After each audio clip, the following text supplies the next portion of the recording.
豪轩自2003年成立，深耕高端门窗领域，斥资16亿打造4大生产基地，占地近50万平方，产品覆盖7大品类，服务超10万户家庭，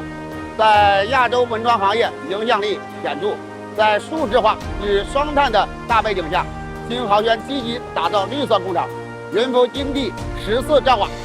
光伏发电项目已并网，4件玻璃钢化生产线，将玻璃原片利用率提升到96%以上，引入全伺服送料智能生产线，实现零尾料，推进数字化转型，既能降本增效，又能助力企业可持续发展。这是新豪轩布局数字化工厂的出发点。经多番考量，新豪轩选择与银瑞智能合作。银瑞在玻璃深加工、数字化领域经验丰富，技术突出，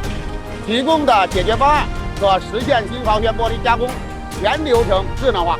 大幅提升生产效率与产品质量。而且银瑞提供定制化的服务，能让数字化系统和新豪轩现有的生产体系紧密融合，充分释放转型优势，双方携手共同开启智慧工厂建设的新篇章。